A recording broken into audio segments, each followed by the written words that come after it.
Here's an interesting intro for you. So I started weightlifting in my early teens. I got into the gym, got into exercising. Somebody recommended that I do it, and I've been kind of had the gym bug ever since, now in my mid-40s. And so the reason I mention that is, along with bodybuilding and weightlifting and this whole gym scene that it really became more and more popular through the 90s and certainly is right now, incredibly popular, especially on social media. What I was also involved is a lot of the fitness industry and the supplement industry. And so it seems year after year, some new supplement would come out, and it would be the greatest thing since sliced bread, and it would sell by the millions, and this athlete would hawk it, and this bodybuilder would hawk it, and then the studies and everything that was done on rats or this and that and the other, it didn't quite work out in the real world. And so that supplement, a dud now, it kind of fell away, and nobody really heard about it again. And then we started with some new supplements. So every couple of years that we'd recycle this new thing that's going to be amazing and wonderful, the greatest things in steroids, and then they would come down again because it really wouldn't work out in the real world. See, they would do studies on rats. They would studies this and that and the other, and they have theories and numbers and such. And then in the real world, with actual people actually using it, it didn't really have the effect that it was supposed to have. It was a lot of hype, and in the real world, it didn't do that well. And now, well into 2024, almost 3 decades later, I can look back and say maybe there's half a dozen actual supplements in the fitness industry that actually have worked consistently, have proven to work, and the rest have been duds and wastes of money and huge hype. Now, housing market update. What's that got to do with housing? Well, you see, the housing market, especially in the GTA, is exactly like that. And every year and every other year, I've been in this business well over a decade now, I keep hearing the same theory why this is going to crash or this is going to happen. And there's very complex economic algorithms, and this is going to happen this, and so this is going to lead to this, and the market's going to crash 30% and everything. You just have to wait for it. There's a bubble bursting, and the media buys into it, and there's hype and everything. I'll talk a little bit about that later. And so all that to say, in the end, in reality, it comes down to the pure meat and potatoes of the housing market. Supply and demand. And as much as there's other things that kind of push one way or the other on either of those things, in reality, that's still the case. That's the reality we have to deal with. And in this case, in 2024, the summer of 2024, here in the month of July, we've got high inventory and still demand eating at it, and the market is still resilient. You would think with the high inventory that we have and the kind of the push on the demand that has been happening in terms of pushing it down, with the interest rates still staying high and only one rate cut so far, you would think the market would change or go down or something, but it's resilient. And the resiliency of the housing market is something I'm constantly trying to stress in the market updates because it allows for people, hopefully, if you actually believe me, if you see the numbers that I give you, you'll actually have a better chance of making the right decision for you, for your family, for your future in terms of housing, real estate, and real estate investment. So maybe too much of an intro there, but hey, what are you going to do? I'm no professional YouTuber. I am just a realtor. And welcome, beautiful people, to the July 2024 GTA housing market update. So 3 major things we're going to cover right now. First, we had a rate drop in July, the first one in 4 years. And frankly, it didn't have nearly as much of an effect as a lot of people thought. I thought it would have a little bit more of an effect, but I'm not overly surprised because of the amount of inventory we have. Will a second rate cut have a bigger effect? Will a second rate cut happen in this month of July? Well, let's see. I'm going to talk about that a little bit. And of course, as you mentioned, resilience. We have 24,500 active listings, give or take, in the GTA right now on the Toronto Real Estate Board. And interestingly, as you'll see, the prices are still holding. Holy cow. And again, very, very important, if you want to skip some more nerdy stuff and get right to the last part, what buyers and sellers should be doing now. Please listen to this because, again, I watch the market. I'm doing this for your betterment. If I get business out of it, thank God. But usually what happens is people call me, they have questions, and they deal with their own stuff. So moving right along into the first thing we talk about. And before I get to that, guys, I always mention I do this for free. Obviously, I don't get anything from YouTube because of this. I want you guys to have proper information because I consistently have questions from people. The questions that don't make sense to me because I'm in the market, but I understand why they're asking because they don't know what's happening in the market, which is why I do this update in the first place. Please hit likes and subscribe. It's mostly on YouTube, but I push it out to some other places. If you need help, reach out. AskAndrew.Realtor is my website there, working with a marketing company, kind of making it better. I'm going to add some videos to it, but I want you to click on that. There's a lot of information there. Please feel free to reach out. My information is here at the bottom of the video. I'm all over the internet. You can find me, ask a question. Don't feel hesitant. Oh, it's a realtor. He's going to stop following up with me every other day. You're calling me if I want to buy or sell a house. No. I just want to give you information that you possibly need. So moving forward, the first thing we're going to talk about, it's a hot day today, July, thank God, I'm happy for it. Inflation rates. And so we're going to talk about is the Bank of Canada going to make an announcement to cut the rates? Now, honestly, I'll give you a spoiler alert. I think it's about 50-50. I'm not sure. Here's why. Inflation actually went up a little bit in the month of May. We're always a month behind in terms of finding out what the inflation is. So 2.9 from 2.7. Is it very high? Not really. And here's one little, not a pet peeve, but a point of frustration. Yes, the rates are high, but notice that this is from Statistics Canada, Bank of Canada Governing Council. So a little bit here. So Statistics Canada said prices for services rose 4.6% from a year ago. 4.2%. All these percentages of this, that are 4%, 6%, 3%, 1%. Notice the next paragraph, and I underlined it. Mortgage interest costs were up 23.3% compared to a year ago. So, hey, and the rent went up 8.9%. So, gee whiz, I wonder what the big thing is of keeping inflation up. I don't know. What could it be? I mean, there's 4%, 4.2%, and 23.3%. Gee, you know what? That's the weird kind of dead circle that's here, is that you have inflation going up, and so they don't want to cut interest rates, but the interest rates remaining high is the reason for the inflation going up, or a major reason for the inflation going up. So that's a little bit of a frustration point for me. I mean, what are you going to do? Hopefully these bank people figure it out. Hopefully they will make a cut in the end of July, but hey, let's see if it happens. So I'm 50-50. There's reasons for doing it. There's reasons for not doing it. But hey, listen, when we have numbers like this, what's the first thing you should do? Of course, panic. The key is panicking. Key is always to panic first. I love this. I saw this in a blue Toronto Star, whatever. Anyway, so notice the wording. It's so funny. And listen, I swear the person who made the comment at the bottom, maybe they watched my update. I don't know. But Frida, if you're out there, if you see this, God bless you. It's hilarious what you put. So this is a writer. I'm not going to mention who it is. I don't want to embarrass them. But Toronto condo sales plummet 28% on June as sales crash. Plummet. Crash. All property types. Bank of Canada, first interest rate, blah, blah, blah. So again, plummeting, crushing, 28%. Holy cow. And nobody, down in the comment section mentions, to the average person, that really doesn't matter because they really care about the price specifically, because that's kind of what matters. It only took certain paragraphs for this article to point out that the condo prices have decreased by 1.5%, which of course is not a very big headline. That's very, very interesting. So moving right along. Again, media, what are you going to do? No wonder. Okay, let me minimize myself right here, and I'm going to do this. Okay, so these are the numbers from last month. And so the interesting thing is if you look at the red mark, I've got blue, I got green, but the red mark is the important one.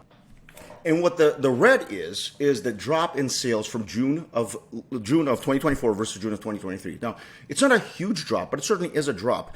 It's really felt more specifically because if you look down at the green, where the active listings are, in June we're over 23,000, over 23,500 versus 14,000 of June of 2023. So you've got an almost 70% more active properties on the market, and you got 16.4% less sales. That's where you begin to really feel it. However, you notice the price, then you encircle it, minus 1.6. So yes, sometimes townhomes or semis went down a little bit more, townhomes a little bit down. Down 1.6 is pretty much the same kind of market. Certainly, it's nothing near a bubble bursting, collapsing, etc., etc. So why I mention that is, if we have this much inventory, the sales are down, and the price is maintaining, that is the essence of that word up there, resilience. And when I stress resilience so often is that sometimes people just wait too darn long, especially buyers and sometimes sellers as well. And that's one reason why they miss out on opportunity and often get in too late and have a difficult time selling or a difficult time buying. And they're competing with people when 5-6 months ago they could have been actually buying with no competition and having some chance to negotiate with the seller. Notice days on market, by the way. Of course, if the sales are down that much, 16%, and active listings are up that much, almost 70%, you're going to have longer days on the market, which is 30, which sounds in the GTA like, oh, that's forever to put on the market and sell. But in reality, in most markets, that's actually quite normal. In fact, it's still technically, if you're going to go with months of inventory, which I never do, it doesn't really make sense. According to that, it's still very much a seller's market, which I don't think is accurate. It's very area specific if you want to get to that kind of thing. So if you look at month over month, the key is, of course, active listings. Active listings are still higher in June than they are in May. So while we dropped a little bit in terms of new listings coming on the market, the inventory went up and not down. And that usually happens in June. Now we're in July, by the way, and the inventory as of this week, I think, was about 24,500 or so thousand. So the inventory still went up. It's going to level out a little bit and start coming down towards the end of August, which is very normal, but still very high inventory. So what I mentioned to sellers is you have to know your area, you have to know your numbers. And what I mentioned to buyers is, goodness gracious, what else are you possibly waiting for? In fact, I'm going to get on that. But again, I want to emphasize here, this has happened. Should the market be collapsing? Perhaps, but it is not. It is maintaining, and it's a characteristic of the GTA market that really people need to get a hold of and just take it as a reality. So, moving on. Wrapping it up. Try to do this faster than usual. maybe make it easier on you guys. Buyers, they're important. Or those thinking of entering the market, which also means sellers that are thinking of buying, maybe buying first or something. Let me deal with the sellers next, but pay attention. Inventory is at an all-time high. And it really is an all-time high. I've been in the business about 13 years or so. I can't remember the last time we had this much inventory at all, any year. Pre-COVID, certainly not during COVID. But so it's, buyers, get on it. Like, I don't know, unless you're a luxury buyer, and I know some of you are, very specific, and I understand that. I try to help people like that specifically because I'm good at finding those kinds of homes or properties. Unless you're in that pocket, I don't know what you're looking for. Like, what else are you waiting for? Are you waiting for the prices to come down, which always seems to be the case? And I've shown you time after time, month after month, that even in the worst cases, the prices, unless it's a major correction, which you'll never catch on time anyway because nobody ever does, it maintains. Prices maintain. It's only been down 1.6% on average, even though inventory is incredibly high. Don't sit on your hands. Buyers, don't sit on your hands. Sales in the first week of this month, interestingly, first week of July, 2024, this month, versus July of 2023, the first week, we were up about 30% in sales versus the July of 2023. So it's not like we're down in sales. We're actually moving up in sales. Things are still selling. So buyers, don't think, oh, I'm just going to wait until it just absolutely grinds to a halt and I'm going to buy whatever I want for half price. It's not going to happen. It's not the reality. Sales are slowly creeping up because people are maybe still anticipating a price cut. Or they're seeing that the market is resilient. Hey, I need to get in on this because the inventory is so high. And I ask you the same sincere question, and I really mean this. I'm not trying to be difficult. What excuse do you have left? What excuse have you given yourself if you're ready and able to purchase a property, to make that next move? Because upsizing, downsizing right now is actually not too bad. And that's something I'm going to talk about next. But what excuse do you have left? In all seriousness, that's an adult conversation, adult question from one adult to another. What excuse do you have left for not entering the market? What are you hearing about from your uncle or this person, that person who swears to you that the market is going to collapse any minute now? You're going to get a house for 30% lower, which has never happened. Onward. Sellers, I'm not going to be too hard on the buyers anymore. Sellers, pricing properly is incredibly important. In this market with this much inventory, no matter what the area is, pricing is incredibly important. Timing is also very important. Something I do with my clients is while we have an exclusive listing to get things rolling and then prepare the house and such, things like that, once we actually go to MLS or ready to go MLS, we discuss price that day or the day before. That's it. Why? Because timing is incredibly important. In a week, it might change everything in an area. In a week, a couple of neighbors might sell, maybe high, and now suddenly you have to readjust your price. Or maybe somebody sells really low and you gotta wait. Maybe that low starting price to get multiple offers isn't going to work now because that neighbor had to get rid of the house basically. So the point is, timing is very, very important. If you're using an offer date in a market like this, if you happen to use it, do not go too long. Don't go too long. Don't go more than about a week or so. Why I'm telling you that is because if it's too long, other people look at other stuff and their attention will sway that way. So timing is important. Pricing properly is important. Consider the buy side, and this is something really important for sellers right now in this kind of market. So you're thinking, okay, it's not a good market to sell, and for some areas, it's not a good market. Some price ranges, 2, 3, 4 million and up, it's not always the best depending on what area of GTA you're in. It's not an easy time to sell. However, you need to consider the buy side. Where are you moving to? Are you downsizing? Are you upsizing? That area that you're buying in, what if this is the time that the most things are available? And you know that your area is good too, and you'll sell eventually, not quickly. Maybe it'll be 30 days in the market, maybe a little bit more. So you have to consider these things because when things are selling well and you're happy as a seller, what happens then? Where am I going to buy? What am I going to buy? I can't buy anything. Everything's flying off the shelves in a week or less. Remember that time? That happens. It happens regularly.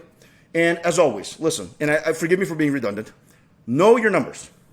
Days on market in your area, value of your house. Days on market in the area you're going to, and value of the property that you're going to get. Find out how much you can afford. Find out all these numbers in advance. Then, and only then, can you say, I'm not going to do it. Because if you say that beforehand, 2-3 years down the line, you'd be like, wow, I could have bought that perfect house for my family. We could have sold for a very decent price, bought that at a decent price, and won in the end. But no, I had to wait for the maximum price for my house. But now I'm buying at a maximum price in a house that I didn't really want as much as that one that's gone now. Know your numbers. Know in advance. Then you can make the right decision, even if that decision is to not do anything at all.